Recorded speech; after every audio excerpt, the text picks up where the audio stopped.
So, what is Xbox's next move? What is Microsoft's next move? The PS5 Pro is coming out in November, and the Xbox, well, we have the Series X. Microsoft has not announced anything with a new Xbox this year. It could be like last gen when the PS4 Pro came out in 2016, and then the One X came out a year later at the end of 2017 and was a little bit more powerful, had more RAM, had a better GPU. But Microsoft has not come out at all and stated anything about an upgraded Series X for this year or next year. So they might just not release a mid console refresh until the next generation altogether, if they're even making a console for the next generation. But where does this leave Microsoft now? So their console is already getting outsold by the PS5, and then add a PS5 Pro on top of that. Now you have consumers who are purchasing a console post November 2024 will definitely lean towards PS5 because it has the most powerful console and it's the preferred console that has more games and more developers developed for that console. So it's not anymore a competition of equality pretty much in terms of power. Now it's going to be like 2016 till the end of 2017, a full year where the PS4 Pro was out and it was more powerful than the base Xbox One. But now it's going to be a lot worse. The PS5 Pro will be out and it will be out for years until we see the next Xbox. So, what does Microsoft do about this? I really don't think they could do much. I don't think they should release a new console, a mid-gen refresh. People don't even think Sony should. Sony, the PS4 Pro, as of January 2020 that I could find, sold like 14 million as of January 2020, and then 8 months later, 10 months later, the PS5 came out. So roughly you can say 15, 16 million to be generous. The PS4 Pro sold. It's about like 4 to 1 compared to the base PS4. And that's with Sony, PlayStation, the preferred platform. So think about Xbox. I don't know the numbers of how much the One X sold in 2017, but it probably wasn't close to the PS4 Pro.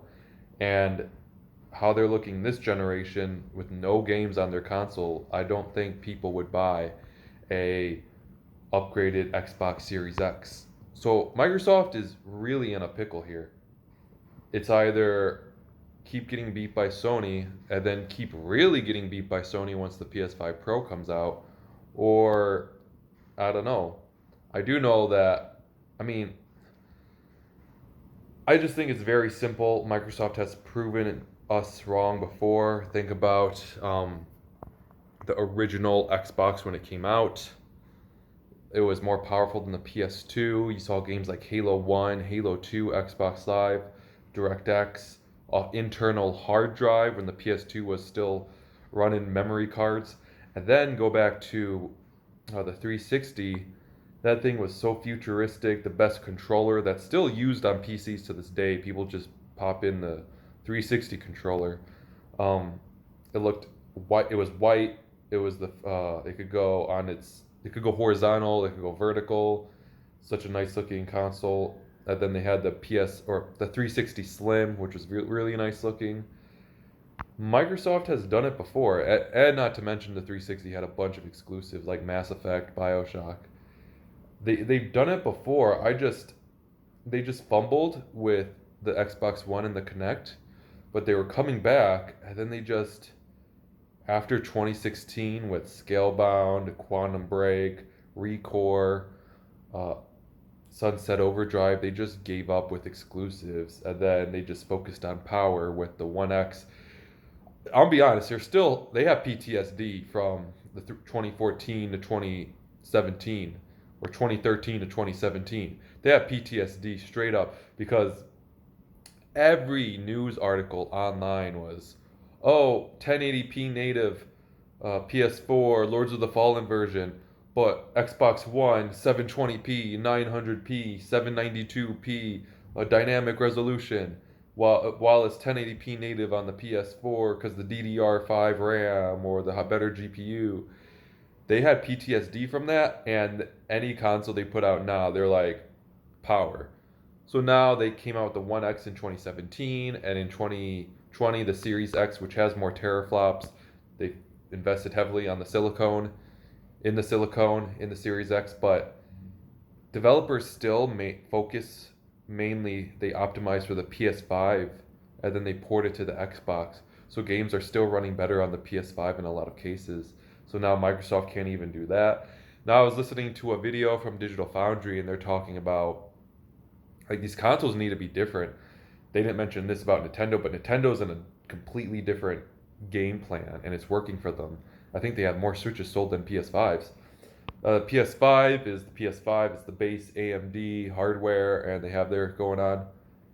But then you have the Series X, and it does the same thing. It's AMD, just a tiny bit different, but it's AMD. PS5 and Xbox, Sony, Microsoft, they do the same thing. They make a box, and they just do AMD.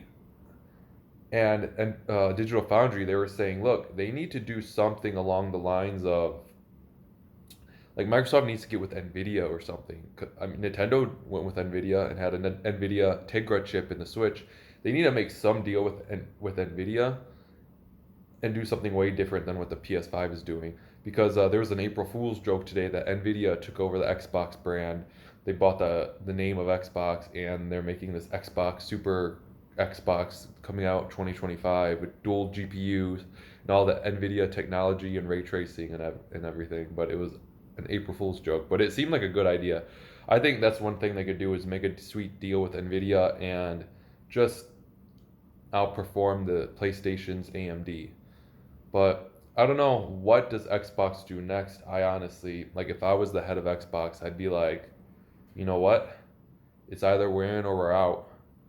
We're gonna go in, make good games, and make a good console, or just leave. Because I don't think the market right now, I just don't think there's a market for two AMD powerful base consoles. Whenever PC tries to have consoles come out, it just like Steam, they had gaming consoles, like Steam consoles, the Ouya, uh, other stuff like there were Alienware consoles. They just didn't work. I just don't think you could have two AMD boxes.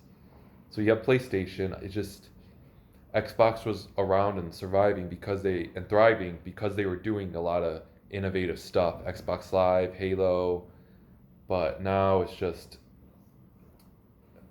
Sony has taken over. So yeah, I think either there's only because you have PC, the mobile market, especially in Asia, is very big. PC, I was watching this video recently. It said Call of Duty is most played on mobile, and then PC, and then PlayStation, and then Xbox. There's just not room for another console on the market unless you are doing something drastically different, like how Nintendo is.